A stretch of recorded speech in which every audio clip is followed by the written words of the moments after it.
Hello po sa inyong lahat at welcome sa aking channel. At muling nagbabalik ang inyong lingkod, Pads Press TV.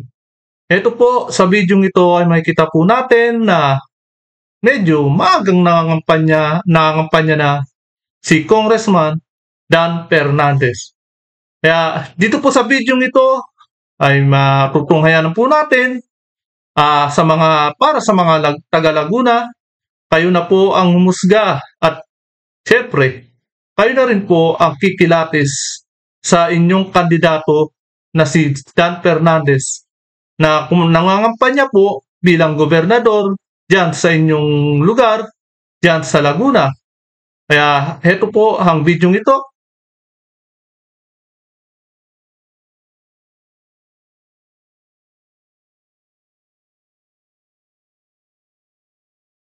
Bakit po kami narito? Kasi gusto po namin na ako bilang tatakbo pong gobernador. Kaya po, sinabi niya po na bilang tatakbong gobernador, siya po ay magiging kandidato niyo po dyan sa Laguna, dyan sa inyong lugar sa Laguna.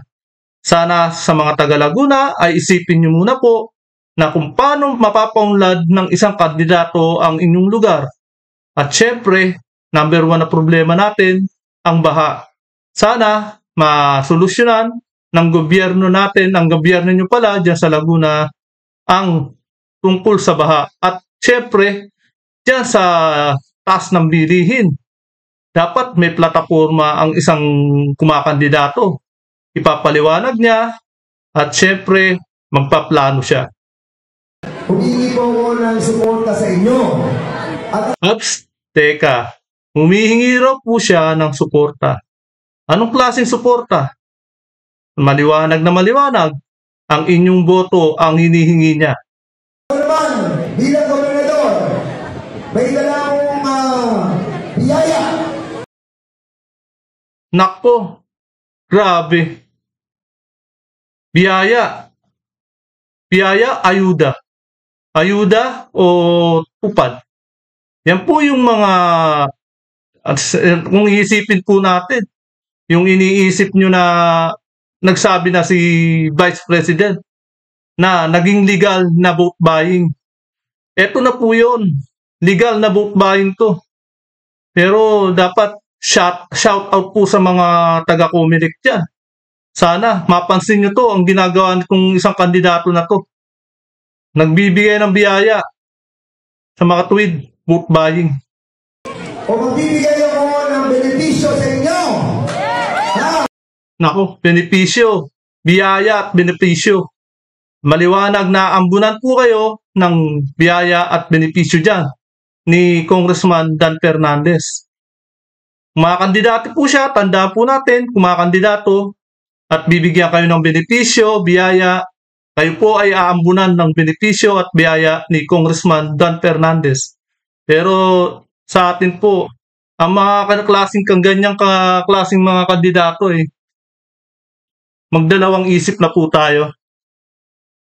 Hindi na po tayo, kumbaga, dyan tayo hindi umuunlad sa ganyang klase ng kandidato. Binibili po ang voting natin. Binibili po ang boto natin.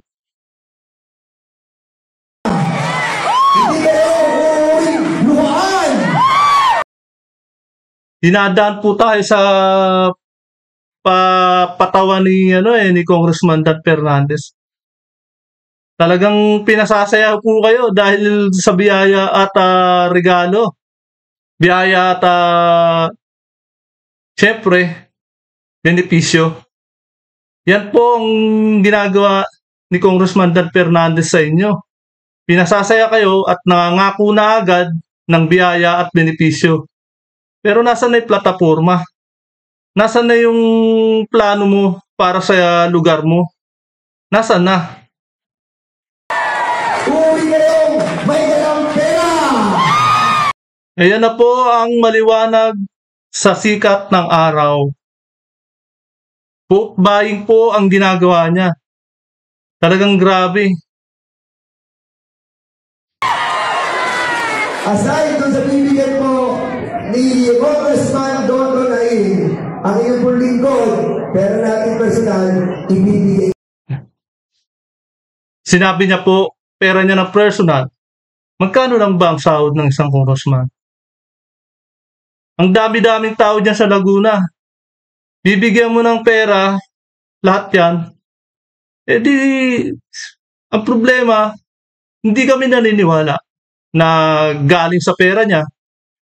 Ang maliwanag pa sa sikat ng araw at sa tubig ng mineral ay galing sa tax ng taong bayan yan. Yung pinagsasabi niya. Ko sa inyong lahat. Yun po, sinabi niya lahat. Lahat po bibigyan at aambunan ng benepisyo biyaya sa pamamagitan ng pera 5,000. Pero ang maganda rito, hindi pa po tayo gobernador. Nabibigay na po kami ni Dondor, di pa po siya congressman. Lalo tigit, pag siya na naging congressman, ako naging governor, si vice governor ang magiging vice governor de Nomante. Triple ang ibibigay namin sa inyo! Grabe! Triple po ang ibibigay na vote buying ni Congressman Dan Fernandez. Ito po, yung dami pumalakpak. Ang dami nagsisigawan. Ang lakas. Siyempre, maliwanag po. Maraming nagpapaloko. Ang dami nagsigawan eh. Saan po galing yung mga perang pinagsasasabi niya? Yung pangako niya? Di ba sa atin din? Sa atin po galing yan. Galing sa tax ng bayan yan. Okay po ba yun? Okay. Okay daw po ba yun? Grabe. Ayun po, bakit po kami na... Ayan po, tapos na po ang video. Dapat gumising na po tayo sa katotohanan. Maliwanag na maliwanag. Siyempre, maliwanag na vote buying po ang ginagawa ni Congressman Dan Fernandez. Kaya po, para po sa COMELEC, shoutout po para sa mga COMELEC. Ano sinasabi niya? At heto po, meron pong mga nag-comment, nagsalita ng mga netizen. Kaya po, ibig sabihin na, this is against the COMELEC rule. Tama. Lumalabag siya sa batas ng COMELEC. Tama talaga si Sara Duterte. Wala nang alam na batas ang majority ng politiko ngayon. Tama po. Isa po yan sa sinasabi ni Vice President Inday Sara na nagiging legal na po ang vote buying ngayon. At ito pa, it's from public funds anyway. Tama. Pondo po ng taong bayan yan. Bayan yung sinasabi niya. Ito pa, kunin ang ibibigay pero huwag iboto. Isa pa rin pong tama yan. Kunin niyo po ang pera pero huwag niyo siyang iboto. Dahil isipin natin, babawi po yan. Lahat ng mga binigay natin, lahat ng mga binigay niya na pera galing sa mga boto, binili niya yung boto natin, maliwanag na babawi po yan. Kasi unang-una, ang laki ng pera na nawala sa kanya. As malamang, babawi po yan ng malaki. Kukunin niya rin po yan pag siya ang nanalo. COMELEC, ang linaw, vote buying. Vote buying, malinaw na vote buying to na ginagawa ni Kong Dan Fernandez. At ito pa, si Dan Fernandez ay isang, question mark pa. At ito, may budget si Dan. Laki ng kinita ni ni Dan. Quadcom siguro to. Okay, ito pa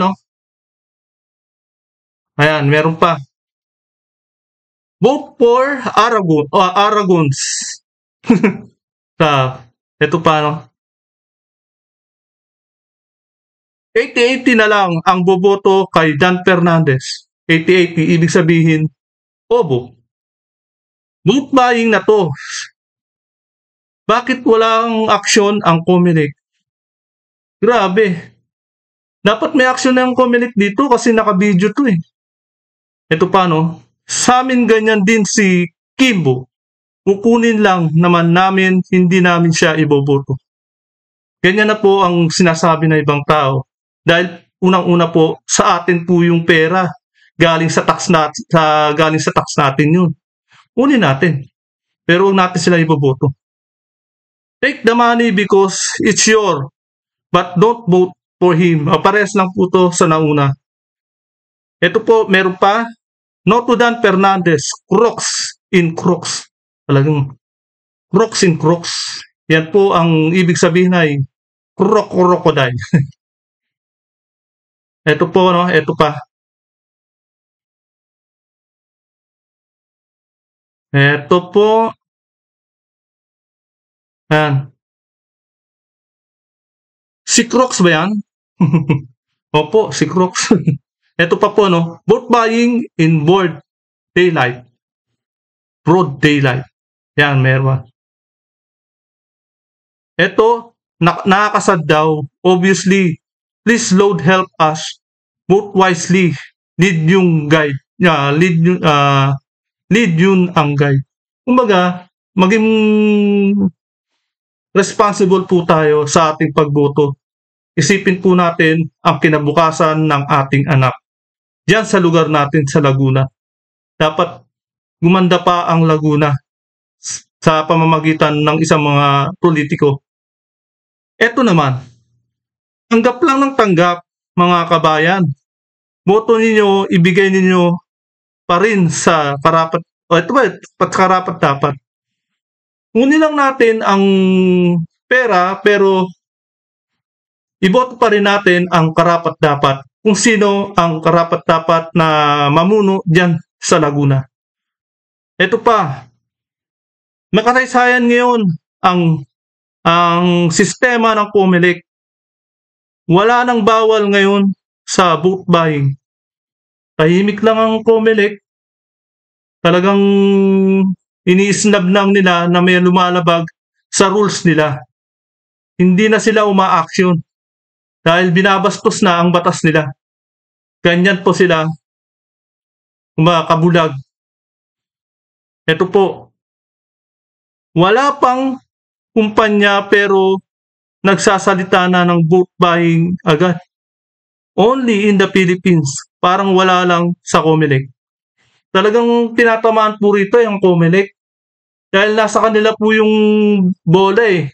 Sila po ang sa kanila po manggagaling ang aksyon.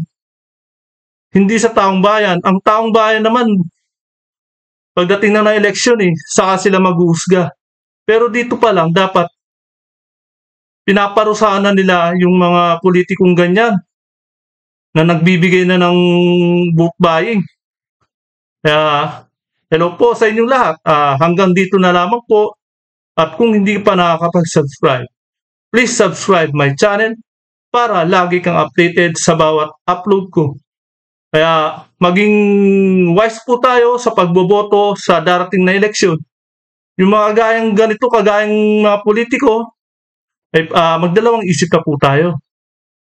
Kumbaga dapat sa politiko ay may plano at may plataforma kung anong gagawin niya sa kinabukasan at kung anong magandang gagawin niya sa lugar dyan sa Laguna. Kaya hanggang dito na lamang po.